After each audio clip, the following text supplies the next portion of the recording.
David, welcome to Warrington. One of three signings today, and I think it's fair to say you're probably the surprise package after the signings. Yeah. Why Warrington?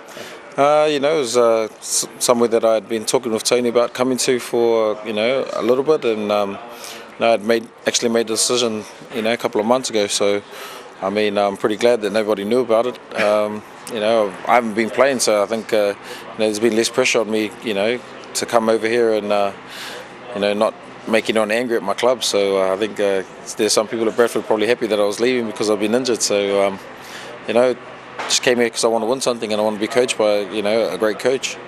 Now, the reason you haven't been playing is a shoulder injury. How's that now?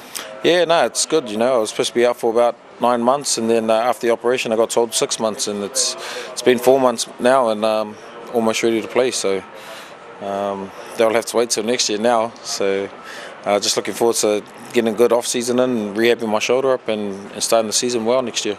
Who are you looking forward to playing with at Warrington? Oh man, where does the list begin? Mars, I think anyone from the forwards to the backs. Looking forward to playing with some of the Australian boys that are here, Kingy and that, and also to start playing with Louis and Vinny again, and just the young guys.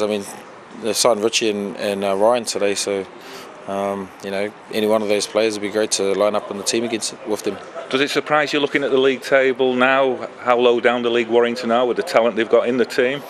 Not really, because I've been at Bradford all year, and they're pretty talented, and they're right next to Warrington. So it's been a topsy-turvy season. It's hard to explain. I think if you looked at teams on sheets, Bradford and Warrington probably make your top four, but that's the way it goes. I think consistency, injuries, the timing of internationals, and how far you go in Challenge Cup, plays a big part in how well your season goes. So, some teams have had injuries in key positions, and some people have had to play more games than others. So, some other teams have had a great run with injuries and been very fortunate. And it's still a bit of a quandary to wonder why teams like Bradford and Warrington aren't, in the top tier. You touched on the Challenge Cup there. What was it like watching Warrington at Wembley, knowing that you were going to be part of the setup in the very near future? Yeah, it was. I was happy for them, but still a little bit sad. It's tough to watch a team that you're going to win something just before you get there. So, hopefully it was a warm-up for them to go on a roll and start winning more trophies. So, I think St Helens and that have shown in the past that winning it once doesn't mean that you're not going to win it again. So, it's something that I definitely want to do. I've come to this club because they've shown now that they're definitely winners and that they can win big trophies. So, they've been so good in patches that hopefully next year we can get a bit of continuity and play well throughout the season. You've already mentioned that Warrington have got a tough pack. Is it going to be hard to become a member of that pack and force your way into the team? Yeah, the last few teams I've played at Parramatta with a team full of Australian internationals. I went to Bradford full of British internationals and Kiwi internationals. So, you never.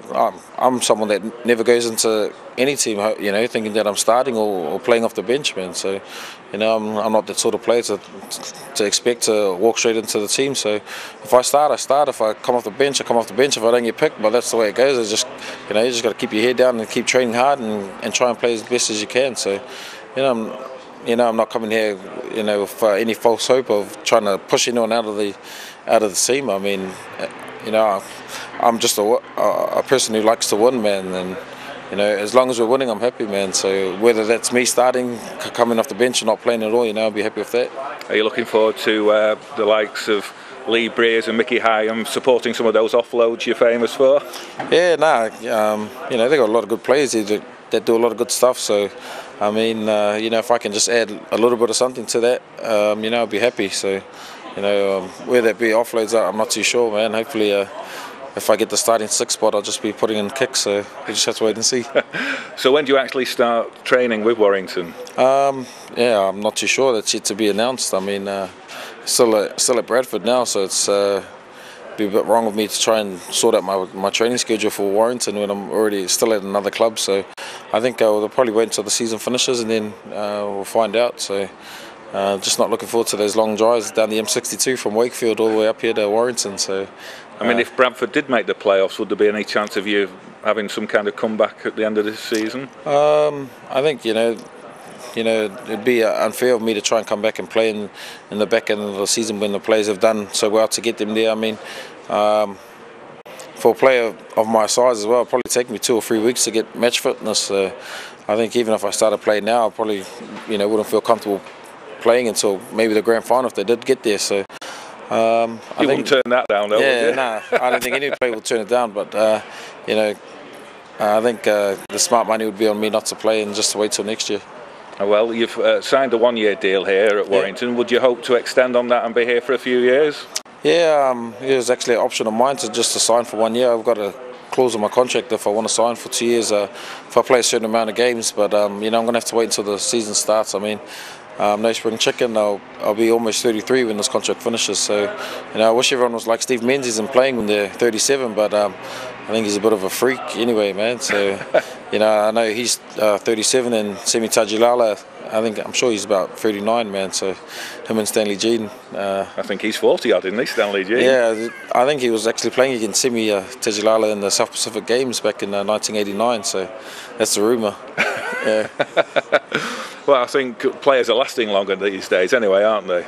Yeah, I think certain positions they're lasting a bit longer. I mean, you know, it's quite unheard of to see a front row forward or someone from that position, you know, playing until they're 35 and that. I mean, it's probably a bit easier for the guys in the backs who, you know, stand out there and, you know, do a little ballet dancing on the wing, you know, to play a bit longer. So, I mean, you know, Steve Menzies, he's a bit fleet-footed, so he stands out on the sideline for a lot of time. So that's probably why he's playing a bit longer. But you know, I'm just taking it a year at a time. I mean, with my injury, I've had to look at things a bit longer and a bit harder, and just focus in on, you know, what I want to do with my body and whether it's worth trying to play as long as I can for the right reasons. So, you know, if I'm happy and we're playing well next year and I'm playing well next year, then we'll see. Hopefully I'll sign for another year. Okay, well, good luck with your time at Warrington, David. Cheers, thank you. All the best. Thank you.